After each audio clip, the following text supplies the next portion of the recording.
Assalamualaikum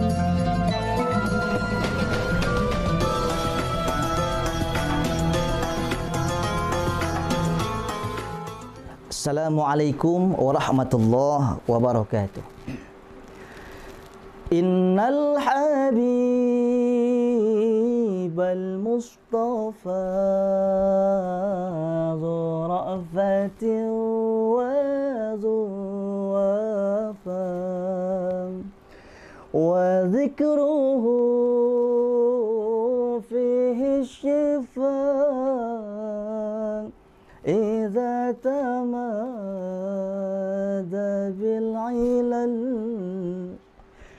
وذكره فيه الشفاء إذا تمادى بالعلل. Sahabat kajian Islam yang dimuliakan Allah, sepenggal bait syair, untayan-untayan mahabbah, ta'zim, rasa cinta atas dasar keikhlasan cinta kepada baginda Nabi sallallahu alaihi wasallam. Di situ tertera, termaktub dengan jelas, innal habibal mustafa, sesungguhnya sang kekasih al-mustafa, zat yang maha indah, yang maha terpilih, dzu ra'fatin wa dzu wafa, manusia yang santun dan pandai menunaikan janji, wa zikruhu fihi syifa, menyebutkan namanya adalah penawar, idza tamada bil ilal, apabila bersentuhan dengan hati yang sakit. Sahabat kajian Islam yang dimuliakan Allah, di dalam surah Al-Ahzab ayat 56, Allah subhanahu wa ta'ala berfirman, innallaha wa malaikatahu yufalluna 'alan nabi ya ayyuhalladzina amanu sallu 'alaihi wa sallimu taslima. Sesungguhnya Allah dan seluruh malaikatnya berselawat kepada baginda Nabi sallallahu alaihi wasallam. Hai orang-orang yang beriman, berselawatlah kepadanya dengan sebenar-benar selawat dan keselamatan. Sahabat kajian Islam yang dimuliakan Allah, ketika Allah memerintahkan umatnya, kita sebagai hambanya untuk sholat, maka yang wajib sholat itu adalah manusia, pribadi muslim yang terkena hukum taklif. Manusianya mukallaf, dia Islam, dia baligh, dia berakal, maka wajib sholat. Tapi Allah tidak sholat, zat yang maha disembah. Allah perintahkan puasa kepada seluruh umatnya yang mukallaf. Apakah Allah puasa? Syariat cuma untuk manusia, Allah tidak puasa. Begitupun Allah perintahkan zakat, haji, dan seluruh rangkaian ibadah, sunnah ataupun wajib, Allah tidak pernah ikut ibadah. Tapi satu-satunya perkara ibadah sunnah yang diperintahkan kepada umat manusia, khususnya umat baginda Nabi sallallahu alaihi wasallam, sebelum Allah perintahkan kita umat Muhammad sallallahu alaihi wasallam untuk berselawat kepadanya, terlebih dahulu zat yang maha mulia Allah berselawat kepada Nabi kita Muhammad sallallahu alaihi wasallam, diiringi dengan malaikat berselawat kepadanya. Sahabat kajian Islam yang dimuliakan Allah, dua sholawat yang langsung keluar dari lisan yang paling mulia di dunia. Yang pertama, ketika sahabat bertanya, ya Rasulullah, kaifa nusalli alaik? Wahai Rasul, bagaimana kami bersalawat kepadamu? Kul, katakanlah, sabda Rasul, Allahumma salli ala Muhammad. Artinya, ya Allah, curahkan rahmat kepada Muhammad. Yang kedua, yang terkenal dengan salawat Ibrahimiyah. Allahumma salli ala Muhammad wa ala ali Muhammad kama sallaita ala Ibrahim wa ala ali Ibrahim wa barik ala Muhammad wa ala ali Muhammad kama barakta ala Ibrahim wa ala ali Ibrahim fil alamin innaka Hamidum Majid. Memang ada satu riwayat hadis lagi menambahkan Allahumma salli ala nabiyil ummi. Katakan 3 salawat yang langsung keluar daripada lisan kanjeng Nabi Muhammad. Salawat yang barusan saya baca tadi di awal. Ada lagi salawat kamilah. Mungkin sahabat kajian Islam pernah mendengar potongannya. Allahumma salli salatan kamilatan wa sallim salaman. Pernah dengar? Ada lagi salawat ketika mahalul qiyam. Ya Nabi salam alaika dan seterusnya. Maka tidak pernah keluar daripada lisan kanjeng Nabi Muhammad. Tapi ketahuilah, salawat-salawat itu semua keluar daripada lisan sosok seorang hamba Allah, umat Nabi Muhammad yang tulus cinta kepadanya. Kalau kita cinta dengan sosok seorang gadis impian, maka spontan syair-syair indah kita tuliskan dengan pena kesayangan kita, melukiskan bagaimana berbunga hati kita. Lalu bagaimana sosok seorang anak manusia yang cinta kepada baginda Nabi, cinta kepada Rasulullah, maka untayan-untayan kalimat indah terlukis pada jiwa yang suci, yang mahabbah, yang cinta kepada baginda Nabi sallallahu alaihi wasallam. Sahabat kajian Islam, secara rumusan itu selawat-selawat tadi itu bid'ah. Malam yaf'aluhu Rasulullah, tidak pernah dilakukan, diucapkan oleh Rasulullah. Tapi bid'ah itu perbuatan selawat.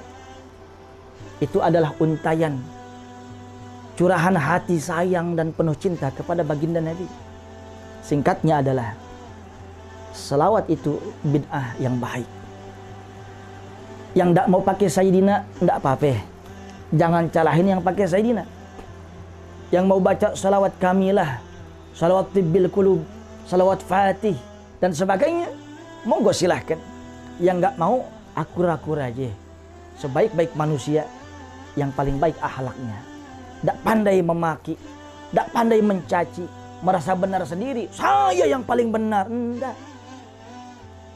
Saudara yang dimuliakan Allah, kembali kepada konteks permasalahan kita. Allah saja berselawat kepada Nabi. Malaikat yang suci tanpa dosa berselawat kepada Rasul. Kita umatnya, kalau masih malas berselawat kepada Rasulullah, mungkin boleh jadi itu batu sandung kita. Hati kita gelisah, gak tenang, gak pernah nyaman, risau. Karena kita lupa berselawat kepada Rasulullah sallallahu alaihi wasallam. Rasulullah sallallahu alaihi wasallam bersabda, "Inna awlan nas bi yaumal qiyamah aktsaruhum alayya salatan." Manusia umatku yang paling utama, yang paling dekat denganku nanti di akhirat adalah umatku yang banyak berselawat kepadaku. Apapun salawatnya, insya Allah Allah balas 10 kali lipat satu saja. 10 dosa maksiat kita Allah hapuskan. 10 anak tangga derajat Allah angkat. Berkah salawat. Jangan ngaku I love my prophet, aku cinta kepada nabiku, tapi cintamu cuma pakai tenggorokan, gak sampai ke dada. Cinta butuh pengorbanan. Cinta butuh aplikasi. Maka min alamatil hub kasratu zikril mahbub. Ciri kalau orang cinta kepada sesuatu yang dicinta, maka yang dicinta itu sering-sering diungkapkan. Jangan salahkan siapapun. Ketika nanti di akhirat ada orang-orang yang mengaku cinta kepada Rasul, tapi Rasul tidak mengakui dia cinta kepadanya. Aku cinta kepada Nabi, aku cinta kepada Rasul, tapi selawat yang enggan. Oleh sebab itu baginda Nabi bersabda, manusia yang paling bakhil itu di dunia bukan yang pelit dia 17 setan, bukan yang sendal jepit dia tinggal sebelah, diminta sama tetangga kagak dikasih, bukan. Tapi ketika man zukirtu indahu walam yusalli alayya. Dulu ketika di dunia, sepasang telinga itu manusia mendengar namaku disebutkan, tapi lisannya tidak berselawat kepadaku. Sahabat kajian Islam yang dimuliakan Allah, banyak faidah-faidah daripada salawat kepada Rasulullah. Di antaranya tashfil amrad, akan menjadi penawar bagi segala obat-obat, bagi segala penyakit-penyakit hati. Di antaranya tasfil qulub minal akdar, mensucikan hati dari segala kekeruhan-kekeruhan hati. Rasulullah dalam kesempatan yang bersabda, "Idza ishtadda 'alaikumul amr." Apabila ada masalah yang sangat mencekik, susah di kehidupan kalian, falyuktir alayya salatan. Perbanyaklah salawat kepadaku. Maka salawat akan memuluskan rencana kita, memudahkan urusan kita. Yang susah jadi mudah, yang sedikit jadi banyak, yang mustahil jadi mungkin. Oleh sebab itu, sahabat kajian Islam yang dimuliakan Allah, sekali lagi, love is sacrifice. Cinta itu adalah pengorbanan. Tanpa pengorbanan bukan cinta. Gunung kan kudaki, lautan kan kuseberangi, padahal enggak mampu, saudara. Ungkapan-ungkapan hati kepada sosok orang yang sangat dicinta, dia tahu enggak pandai, dia tahu enggak mampu, akan diusahakan untuk orang yang dikasihinya. Malu kita sama manusia bisa bela-belain, malu kita sama atasan kita, mati pun kita siap, bos. Tapi sama pemimpin dunia akhirat, Nabi kita, genggamannya syafaat, masa kita berselawat saja malas. Oleh sebab itu, obat daripada malas adalah paksain, lazimkan, biasakan. Insya Allah semua kotoran-kotoran hati Allah akan berikan suci kembali. Kayauma waladathu ummuh, seperti bayi yang baru lahir tanpa dosa. Mudah-mudahan sekelumit cemilan ini bisa menjadi manfaat buat kita semua, yang pada akhirnya Rasulullah akan tersenyum sipu melihat umatnya yang sering mengingat baginda Nabi Muhammad sallallahu alaihi wasallam. Lebih kurang, fakir mohon maaf. Assalamualaikum warahmatullahi wabarakatuh.